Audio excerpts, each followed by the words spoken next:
The Great Gatsby. Chapter 2.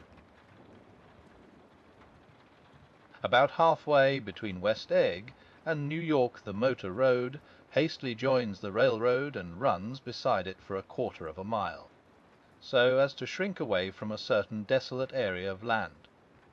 This is a valley of ashes, a fantastic farm where ashes grow like wheat into ridges and hills and grotesque gardens, where ashes take the forms of houses and chimneys and rising smoke, and finally, with a transcendent effort, of ash-grey men, who move dimly and already crumbling through the powdery air. Occasionally a line of grey cars crawls along an invisible track, gives out a ghastly creak, and comes to rest, and immediately the ash-grey men swarm up with leaden spades and stir up an impenetrable cloud which screens their obscure operations from your sight. But above the grey land and the spasms of bleak dust which drift endlessly over it, you perceive, after a moment, the eyes of Dr. T. J. Eckelberg. The eyes of Dr. T. J. Eckelberg are blue and gigantic. Their retinas are 1 yard high. They look out of no face, but instead from a pair of enormous yellow spectacles which pass over a non-existent nose. Evidently some wild wag of an oculist set them there to fatten his practice in the Borough of Queens, and then sank down himself into eternal blindness, or forgot them and moved away.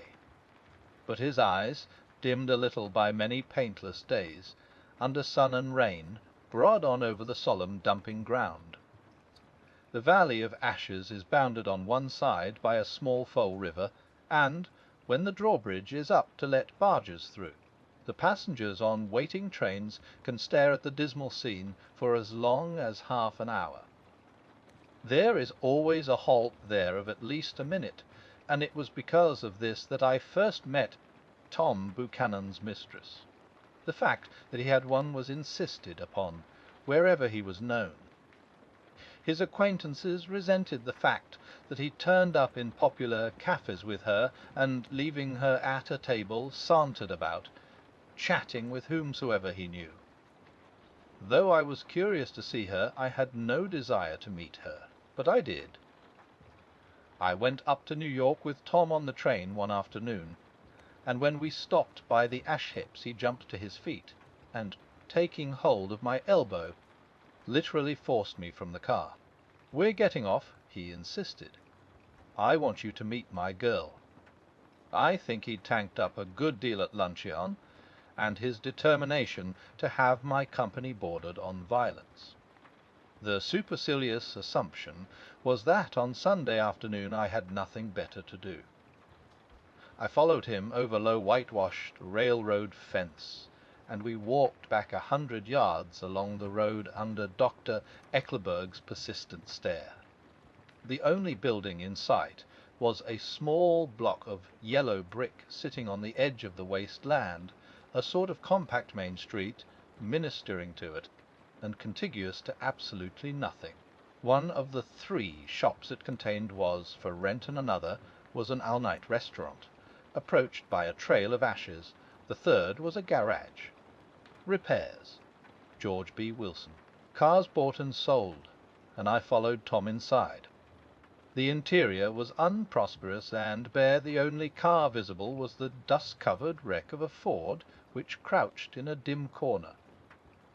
It had occurred to me that this shadow of a garage must be a blind, and that sumptuous and romantic apartments were concealed overhead, when the proprietor himself appeared in the door of an office, wiping his hands on a piece of waste.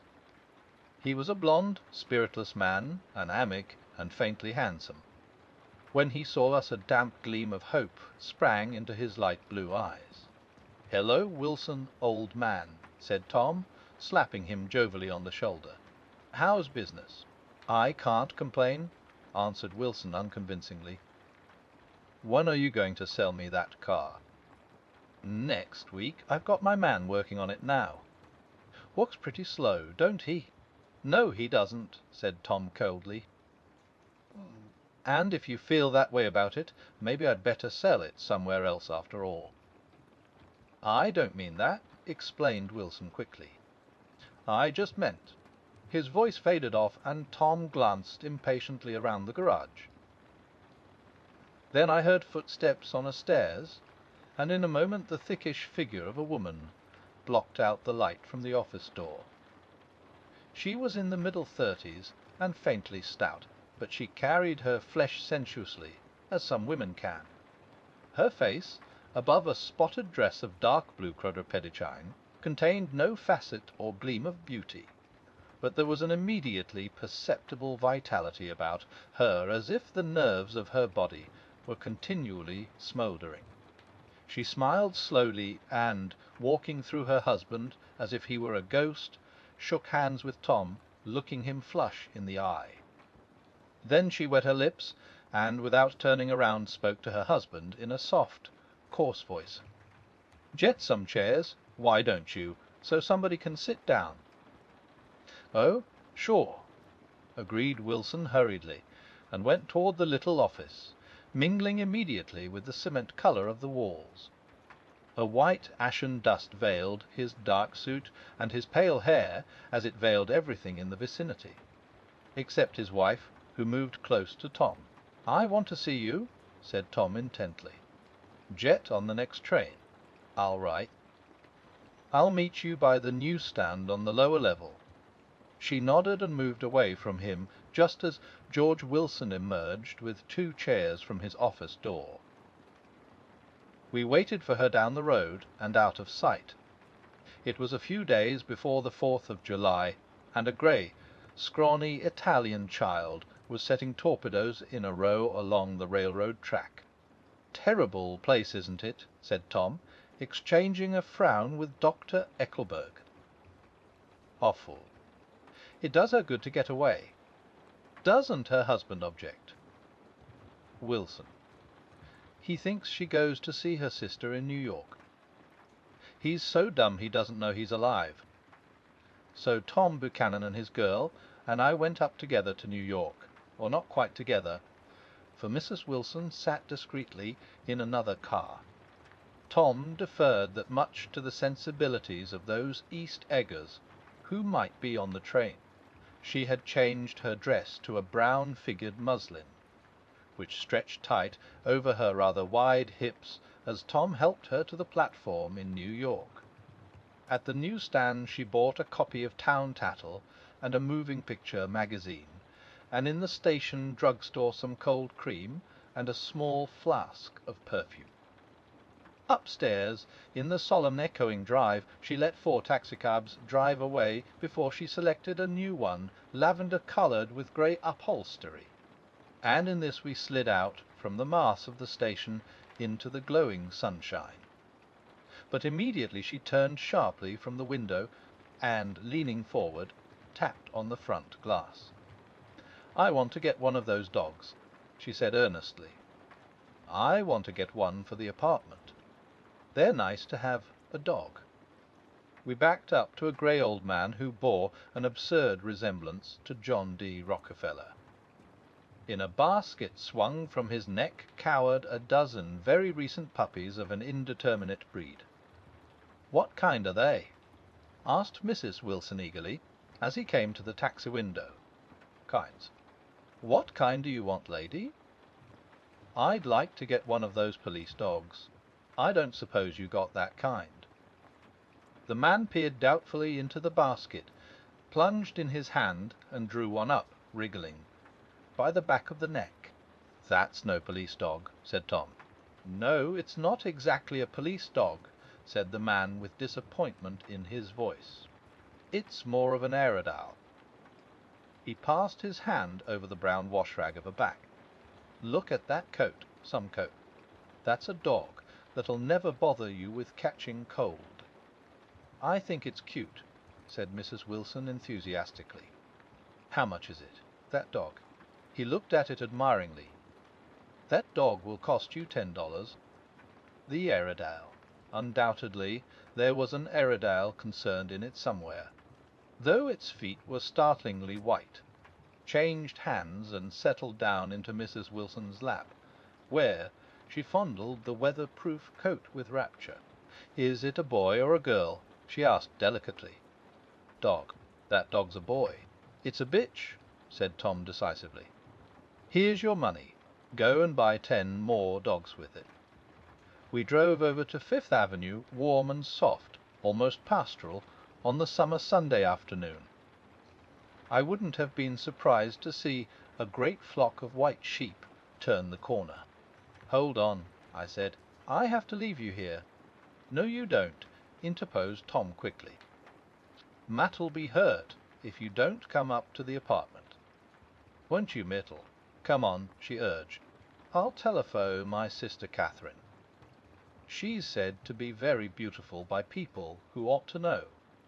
"Well, I'd like to, but—" We went on, cutting back again over the park toward the West Hundreds. At 158th Street the cab stopped at one slice in a long white cake of apartment houses. Throwing a regal homecoming glance around the neighborhood, Mrs. Wilson gathered up her dog and her other purchases and went haughtily in. "I'm going to have the McKees come up," she announced as we rose in the elevator. "And, of course, I got to call up my sister, too." The apartment was on the top floor, a small living room, a small dining room, a small bedroom, and a bath. The living room was crowded to the doors with a set of tapestried furniture entirely too large for it, so that to move about was to stumble continually over scenes of ladies swinging in the gardens of Versailles. The only picture was an over-enlarged photograph, apparently a hen sitting on a blurred rock. Looked at from a distance, however, the hen resolved itself into a bonnet, and the countenance of a stout old lady beamed down into the room. Several old copies of Town Tattle lay on the table together with a copy of Simon Called Peter, and some of the small scandal magazines of Broadway. Mrs. Wilson was first concerned with the dog. A reluctant elevator boy went for a box full of straw and some milk, to which he added on his own initiative a tin of large, hard dog biscuits, one of which decomposed apathetically in the saucer of milk all afternoon. Meanwhile Tom brought out a bottle of whisky from a locked bureau door. I have been drunk just twice in my life, and the second time was that afternoon, so everything that happened has a dim, hazy cast over it, although until after 8 o'clock the apartment was full of cheerful sun. Sitting on Tom's lap, Mrs. Wilson called up several people on the telephone. Then there were no cigarettes, and I went out to buy some at the drugstore on the corner. When I came back they'd both disappeared, so I sat down discreetly in the living room and read a chapter of Simon Called Peter. Either it was terrible stuff, or the whisky distorted things, because it didn't make any sense to me. Just as Tom and Myrtle, sen, after the first drink, Mrs. Wilson and I called each other by our first names reappeared, company commenced to arrive at the apartment door. The sister, Catherine, was a slender, worldly girl of about 30, with a solid, sticky bob of red hair and a complexion powdered milky white. Her eyebrows had been plucked, and then drawn on again at a more rakish angle, but the efforts of nature toward the restoration of the old alignment gave a blurred air to her face. When she moved about there was an incessant clicking, as innumerable pottery bracelets jingled up and down upon her arms. She came in with such a proprietary haste, and looked around so possessively at the furniture, that I wondered if she lived here. But when I asked her she laughed immoderately, repeated my question aloud, and told me she lived with a girl friend at a hotel. Mr. McKee was a pale, feminine man from the flat below. He had just shaved, for there was a white spot of lather on his cheekbone, and he was most respectful in his greeting to everyone in the room. He informed me that he was in the artistic game, and I gathered later that he was a photographer and had made the dim enlargement of Mrs. Wilson's mother, which hovered like an ectoplasm on the wall, His wife was shrill, languid, handsome, and horrible. She told me with pride that her husband had photographed her 127 times since they had been married. Mrs. Wilson had changed her costume some time before, and was now attired in elaborate afternoon dress of cream-coloured chiffon, which gave out a continual rustle as she swept about the room. With the influence of the dress, her personality had also undergone a change. The intense vitality that had been so remarkable in the garage was converted into impressive hauteur. Her laughter, her gestures, her assertions became more violently affected moment by moment, and as she expanded the room grew smaller around her until she seemed to be revolving on a noisy, creaking pivot through the smoky air. "My dear," she told her sister in a high, mincing shout, "most of these fellas will cheat you every time. All they think of is money. I had a woman up here last week to look at my feet, and when she gave me the bill you'd have thought she had my appendicitis out." "What was the name of the woman?" asked Mrs. McKee. "Mrs. Eberhard. She goes around looking at people's feet in their own homes." "I like your dress," remarked Mrs. McKee. "I think it's adorable." Mrs. Wilson rejected the compliment by raising her eyebrow in disdain. "It's just a crazy old thing," she said. "I just slip it on sometimes when I don't care what I look like." "But it looks wonderful on you, if you know what I mean," pursued Mrs. McKee. "If Chester could only get you in that pose, I think he could make something of it." We all looked in silence at Mrs. Wilson, who removed a strand of hair from over her eyes and looked back at us with a brilliant smile. Mr. McKee regarded her intently with his head on one side, and then moved his hand back and forth slowly in front of his face. "I should change the light," he said after a moment. "I'd like to bring out the modelling of the features, and I'd try to get hold of all the back hair." "I wouldn't think of changing the light," cried Mrs. McKee.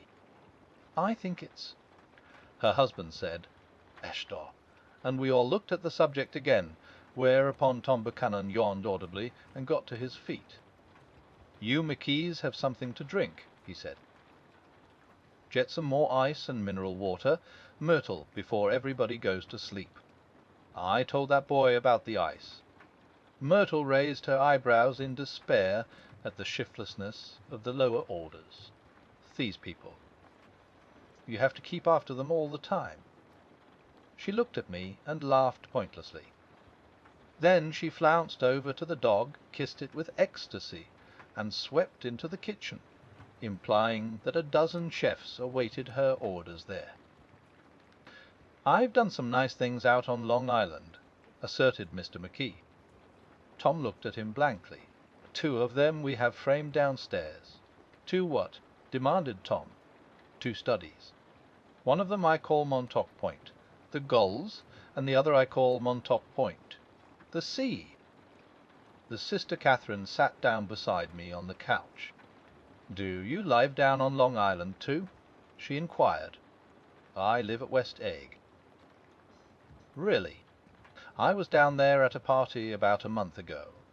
At a man named Gatsby's." "Do you know him?" "I live next door to him."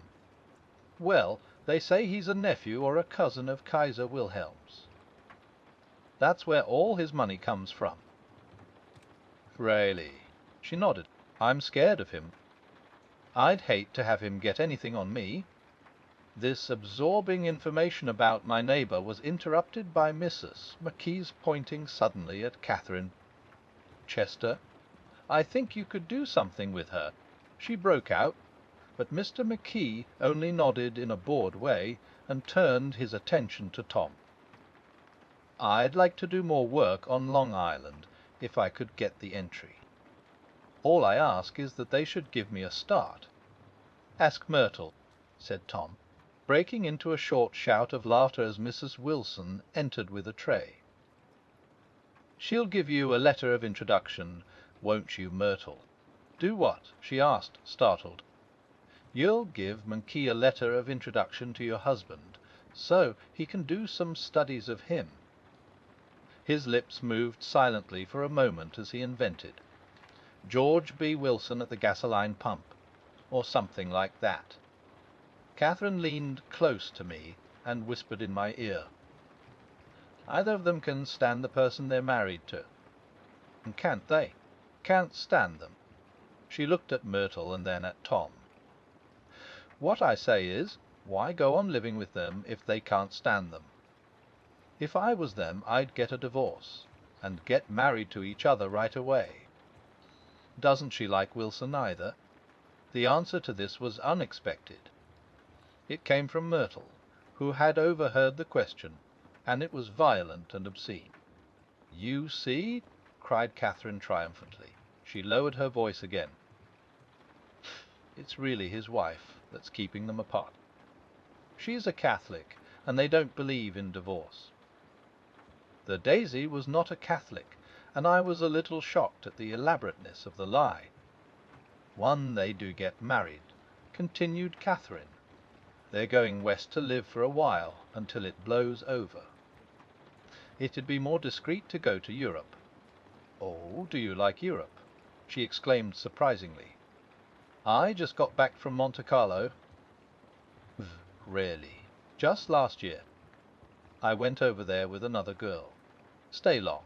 "No, we just went to Monte Carlo and back. We went by way of Marseilles. We had over $1,200 when we started, but we got jiped out of it all in 2 days in the private rooms. We had an awful time getting back, I can tell you. God, how I hated that town! The late afternoon sky bloomed in the window for a moment like the blue honey of the Mediterranean. Then the shrill voice of Mrs. McKee called me back into the room. I almost made a mistake, too, she declared vigorously. I almost married a little kike who'd been after me for years. I knew he was below me. Everybody kept saying to Mec Lucille, "That man's way below you." But if I hadn't met Chester, he'd have got me sure. "Wes, but listen," said Myrtle Wilson, nodding her head up and down. "At least you didn't marry him." "I know I didn't." "Well, I married him," said Myrtle ambiguously. "And that's the difference between your case and mine." "Why did you, Myrtle?" demanded Catherine. "Nobody forced you to." Myrtle considered. "I married him because I thought he was a gentleman," she said finally. "I thought he knew something about breeding, but he wasn't fit to lick my shoe." "You were crazy about him for a while," said Catherine. "Crazy about him!" cried Myrtle incredulously. "Who said I was crazy about him? I never was any more crazy about him than I was about that man there." She pointed suddenly at me, and everyone looked at me accusingly. I tried to show by my expression that I expected no affection. The only crazy I was when I married him. I knew right away I made a mistake. He borrowed somebody's best suit to get married in, and never even told me about it. And man came after it one day, when he was out. "Oh, is that your suit?" I said. "This is the first I ever heard about it." But I gave it to him, and then I lay down and cried to beat the band all afternoon. "She really ought to get away from him," resumed Catherine to me. "Thie've been living over that garage for 11 years. And Tom's the first sweetie she ever had. The bottle of whiskey, a second one, was now in constant demand by all present, excepting Catherine, who felt just as good on nothing at all. Tom rang for the janitor and sent him for some celebrated sandwiches, which were a complete supper in themselves. I wanted to get out and walk eastward, toward the park through the soft twilight, but each time I tried to go I became entangled in some wild, strident argument which pulled me back, as if with ropes, into my chair. Yet high over the city our line of yellow windows must have contributed their share of human secrecy to the casual watcher in the darkening streets, and I saw him too, looking up and wondering.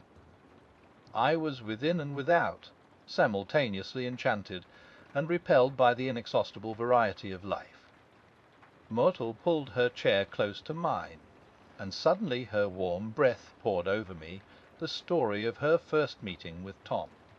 It was on the two little seats facing each other that are always the last ones left on the train. I was going up to New York to see my sister and spend the night. He had on a dress suit and patent leather shoes, and I couldn't keep my eyes off him. But every time he looked at me I had to pretend to be looking the advertisement over his head. When we came into the station he was next to me, and his white shirt front pressed against my arm, and so I told him I'd have to call a policeman. But he knew I lied. I was so excited that when I got into a taxi with him I didn't hardly know I wasn't getting into a subway train. All I kept thinking about, over and over, was "You can't live forever. You can't live forever." She turned to Mrs. McKee, and the room rang full of her artificial laughter. "My dear," she cried, "I'm going to give you this dress as soon as I'm through with it. I've got to get another one tomorrow. I'm going to make a list of all the things I've got to get. A massage and a wave and a collar for the dog, and one of those cute little ashtrays where you touch a spring, and a wreath with a black silk bow for Mother's grave that'll last all summer. I got to write down a list so I won't forget all the things I got to do." It was 9 o'clock. Almost immediately afterward I looked at my watch and found it was 10. Mr. McKee was asleep on a chair with his fists clenched in his lap, like a photograph of a man of action. Taking out my handkerchief, I wiped from his cheek the spot of dried lather that had worried me all the afternoon. The little dog was sitting on the table, looking with blind eyes through the smoke, and from time to time groaning faintly. People disappeared, reappeared, made plans to go somewhere, and then lost each other, searched for each other, found each other a few feet away. Sometime toward midnight Tom Buchanan and Mrs. Wilson stood face to face discussing, in impassioned voices, whether Mrs. Wilson had any right to mention Daisy's name. "Daisy!" "Daisy, Daisy," shouted Mrs. Wilson. "I'll say it whenever I want to."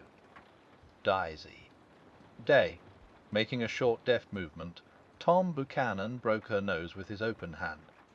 Then there were bloody towels upon the bathroom floor, and women's voices scolding, and high over the confusion a long broken wail of pain. Mr. McKee awoke from his doze and started in a daze toward the door.